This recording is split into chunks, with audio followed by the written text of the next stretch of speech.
Hi there, it's Miss Gretchen coming at you with another Bible story today. Today we're going to talk about the story of Joseph from Genesis chapters 37 all the way up to 50. So that's quite a few chapters in the Bible. Last week, we talked about the story of Abraham and how he was a hero of faith because he did what God asked him to, and he was faithful. Well, Abraham is actually related to Joseph. I don't know if you know that, but he's his great grandfather. So Abraham's son was named Isaac, right? And then Isaac's son is named Jacob. So Abraham is Jacob's great grandfather. And then Jacob's son, his youngest son actually, is named, or one of his younger sons is named Joseph.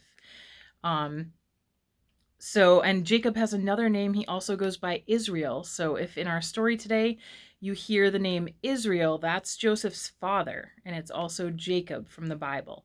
And again, Jacob is Abraham's grandson, and Joseph is Abraham's great-grandson. So Joseph was this guy who had a whole bunch of brothers, and you might remember the story that his dad made him, or he was one of his dad's favorites, and so his dad made him a colorful coat, and his brothers were jealous, and so they sold him into slavery. They were actually debating about killing him, but they decided that selling him would be not quite as bad as killing him. So they kind of got themselves into some trouble there because they were jealous of their brother. But that's where Joseph's story started. And then he went through lots of adventures. He was falsely imprisoned because he was accused of something that he didn't do. So he had to go to jail for a while. And then he interprets some dreams for a couple of guys that are in jail.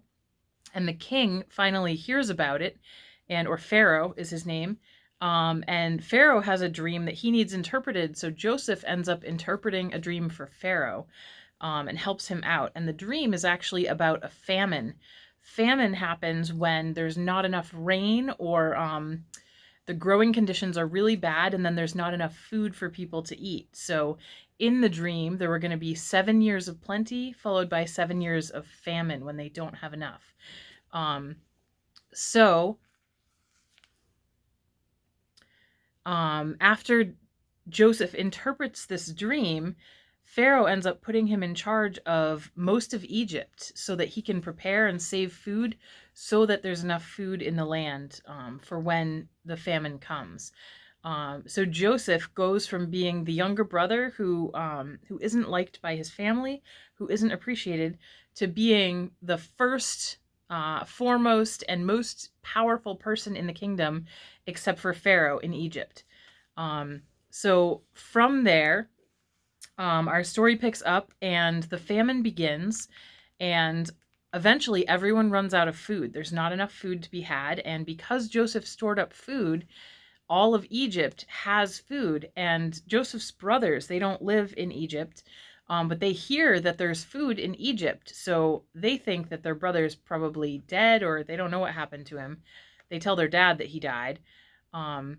But they go to Egypt looking for food. And what do they find? Well, they find Joseph, only they don't know it's him because he's grown up and he looks different and he speaks the Egyptian language and things like that. So they go to Egypt, they find Joseph, and in the book of Genesis, in chapter 45, Joseph finally reveals himself to his brothers, and here's what happens. It says, "Then Joseph could not control himself before all those who stood by him. He cried, 'Make everyone go out from me.' So no one stayed with him when Joseph made himself known to his brothers." He says, "Guys, it's me. It's your brother." So he wept aloud so that the Egyptians heard it, and the household of Pharaoh heard it. And Joseph said to his brothers, "I am Joseph.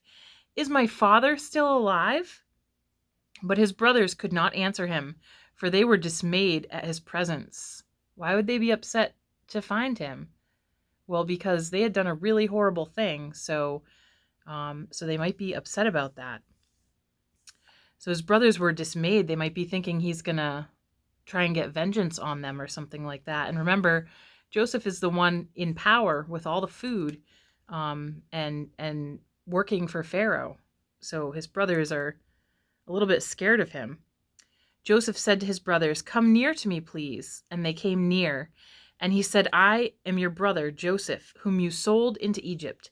And now do not be distressed or angry with yourselves because you sold me here, for God sent me before you to preserve life." So Joseph understands his brother's situation. He understands that they feel guilty and that they've done a terrible thing, but he also wants to tell them, you did this bad thing, but God sent me here so that I could preserve life. So what the brothers did out of jealousy, God used to save all of Egypt and the surrounding lands during a 7-year famine.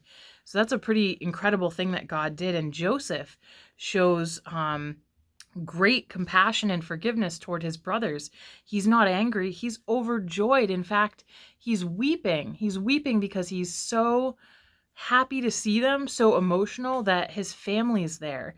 And he gets the chance to see his father and his younger brother Benjamin, who are most dear to him. So I really like this story, and one of my favorite verses actually comes later in Genesis chapter 50, verse 20. Again, so this is just after, we're jumping ahead in the story, just after Jacob dies. So Joseph brings his whole family to Israel. They settle there. Pharaoh tells them they can have the best of the land. They can have everything they need. So Joseph provides for his whole family. They sold him into slavery, and yet it ends up being such a good thing because Joseph is able to provide for his family. So later, after they've all come to Egypt, Jacob gets old. Jacob, or Israel, gets old and eventually dies. So that's Joseph's father. And his brothers are terrified. They think that now that Israel is dead, Joseph is going to take revenge on his brothers. But Joseph again says to his brothers in Genesis 50, verse 20, "You intended to harm me, but God intended it for good, to accomplish what is now being done, the saving of many lives." So we see that Joseph is never angry with his brothers. He's never upset. He's not holding a grudge. In fact, he's recognizing that God is sovereign, even in this, even in a terrible thing that was done, him being sold into slavery. God's in control. And because of that, God used the situation to save lives, to bring about an amazing thing.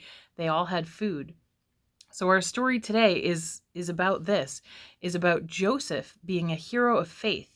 And he's a hero because of his ability to be able to forgive and have compassion on his brothers after they did something that was so horrendous. It seems like they should never be forgiven. But Joseph recognizes that God is good and that God had a plan even in the evil actions of his brothers. So enjoy the story today. Thanks for listening. God bless.